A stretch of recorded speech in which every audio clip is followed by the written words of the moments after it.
श्री गुरुभ्यो नमः। हरिः ओम। श्रीमद्भागवत महापुराण प्रथम स्कंध अथ द्वितीयोध्यायः।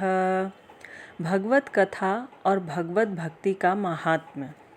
श्री व्यास जी कहते हैं, शौनकादि ब्रह्मवादी ऋषियों के ये प्रश्न सुनकर रोमहर्षण के पुत्र उग्रश्रवा को बड़ा ही आनंद हुआ। उन्होंने ऋषियों के इस मंगलमय प्रश्न का अभिनंदन करके कहना आरंभ किया।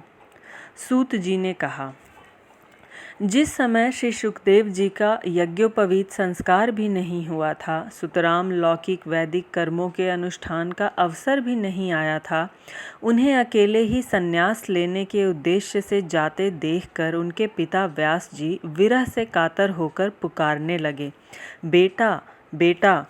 उस समय तन्मय होने के कारण श्री सुखदेव जी की ओर से वृक्षों ने उत्तर दिया, ऐसे सबके हृदय में विराजमान श्री सुखदेव मुनि को मैं नमस्कार करता हूँ। यह श्रीमद् भागवत अत्यंत गोपनीय रहस्यात्मक पुराण है। यह भगवत स्वरूप का अनुभव कराने वाला और समस्त वेदों का सार है।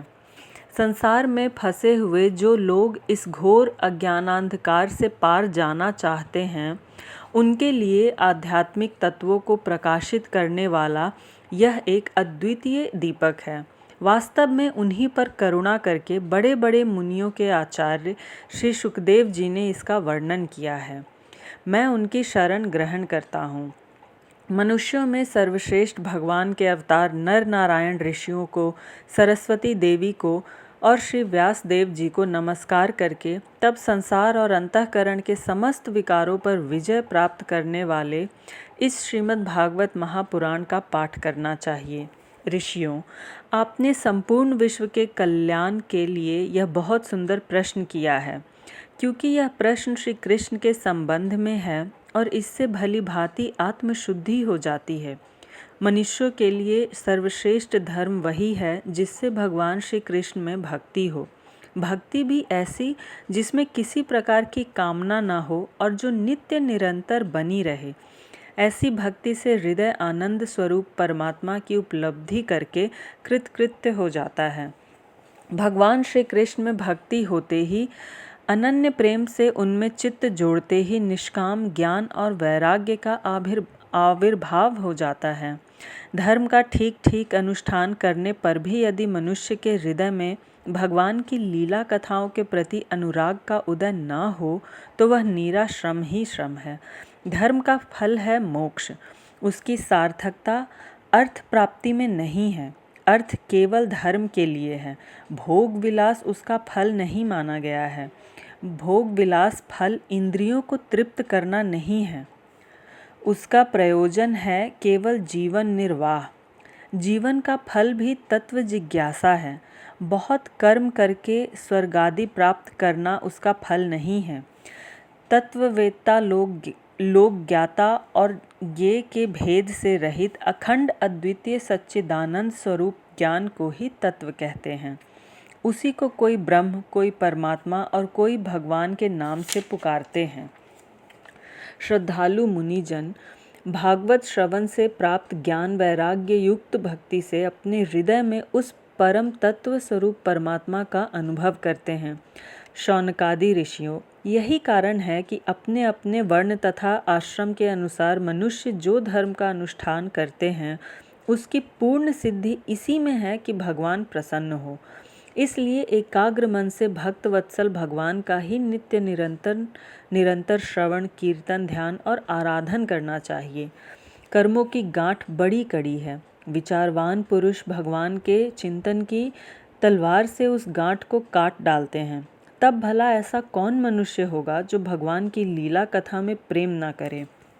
शौनकादि ऋषियों, पवित्र तीर्थों का सेवन करने से महत सेवा, तदंतर श्रवण की इच्छा, फिर श्रद्धा, तत्पश्चात भगवत कथा में रुचि होती है। भगवान श्री कृष्ण के यश का श्रवण और कीर्तन दोनों पवित्र करने वाले हैं। वे अपनी कथा सुनने वालों के हृदय में आकर स्थित हो जाते हैं और उनकी अशुभ वासनाओं को नष्ट कर देते हैं, क्योंकि ये संतों के नित्य सुहृद हैं। जब श्रीमद् भागवत अथवा भगवत भक्तों के निरंतर सेवन से अशुद्ध वासनाएं नष्ट हो जाती हैं, तब पवित्र कीर्ति भगवान श्री कृष्ण के प्रति स्थायी प्रेम की प्राप्ति होती है। तब रजोगुण और तमोगुण के भाव, काम और लोभादि शांत हो जाते हैं और चित्त इनसे रहित होकर सत्व गुण में स्थित एवं निर्मल हो जाता है।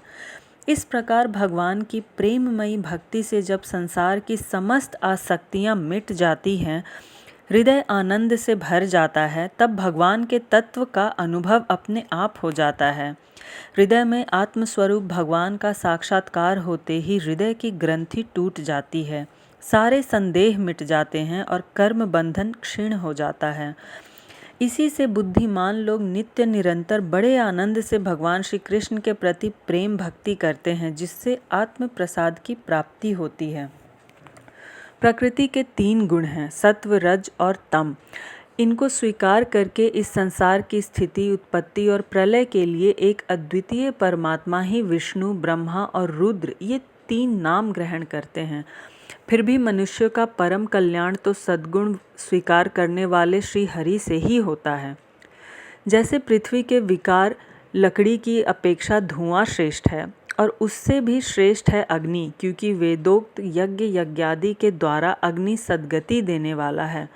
वैसे ही तमोगुण से रजोगुण श्रेष्ठ है और रजोगुण से भी सत्वगुण श्रेष्ठ है, क्योंकि वह भगवान का दर्शन कराने वाला है। प्राचीन युग में महात्मा लोग अपने कल्याण के लिए विशुद्ध सत्वमय भगवान विष्णु की ही आराधना किया करते थे। अब भी जो लोग उनका अनुसरण करते हैं, वे उन्हीं के समान कल्याण भाजन होते हैं।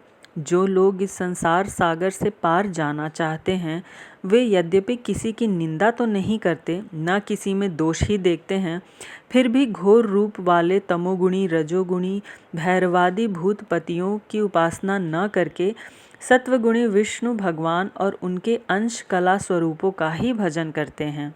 परंतु जिसका स्वभाव रजोगुणी अथवा तमोगुणी है, वे धन, ऐश्वर्य और संतान की कामना से भूत, पितर और प्रजापतियों की उपासना करते हैं, क्योंकि इन लोगों का स्वभाव उनसे मिलता जुलता है। वेदों का तात्पर्य श्री कृष्ण ही है, श्री कृष्ण में ही है। यज्ञों के उद्देश्य श्री कृष्ण ही हैं। योग श्री कृष्ण के लिए ही किए जाते हैं और समस्त कर्मों की परिसमाप्ति भी श्री कृष्ण में ही है। ज्ञान से ब्रह्म स्वरूप श्री कृष्ण की ही प्राप्ति होती है।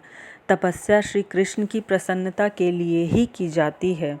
श्री कृष्ण के लिए ही धर्मों का अनुष्ठान होता है और सब गतियाँ श्री कृष्ण में ही समा जाती हैं। यद्यपि भगवान श्री कृष्ण प्रकृति और उसके गुणों से अतीत हैं, फिर भी अपनी गुणमयी माया से, जो प्रपंच की दृष्टि से है और तत्व की दृष्टि से नहीं है, उन्होंने ही सर्ग के आदि में इस संसार की रचना की थी। ये सत्व, रज और तम तीनों गुण उसी माया के विलास हैं। इनके भीतर रहकर भगवान इनसे युक्त सरीखे मालूम पड़ते हैं। वास्तव में तो वे परिपूर्ण विज्ञानानंदन हैं। अग्नि तो वस्तुतः एक ही है, परंतु जब वह अनेक प्रकार की लकड़ियों में प्रकट होती है, तब अनेक सी मालूम पड़ती है। वैसे ही सबके आत्मरूप भगवान तो एक ही हैं, परंतु प्राणियों की अनेकता से अनेक जैसे जान पड़ते हैं। भगवान ही सूक्ष्म भूत, तन्मात्रा, इंद्रिय तथा अंतःकरण आदि गुणों के विकारभूत भावों के द्वारा नाना प्रकार की योनियों का निर्माण करते हैं और उनमें भिन्न भिन्न जीवों के रूप में प्रवेश करके उन योनियों के अनुरूप विषयों का उपभोग करते कराते हैं। वे ही संपूर्ण लोकों की रचना करते हैं और देवता, पशु, पक्षी, मनुष्य आदि योनियों में लीला अवतार ग्रहण करके सत्वगुण के द्वारा जीवों का पालन पोषण करते हैं। इति श्रीमद्भागवते महापुराणे पारमहंस्यां संहितायां प्रथमस्कन्धे नैमिषीयोपाख्याने 2. अध्यायः।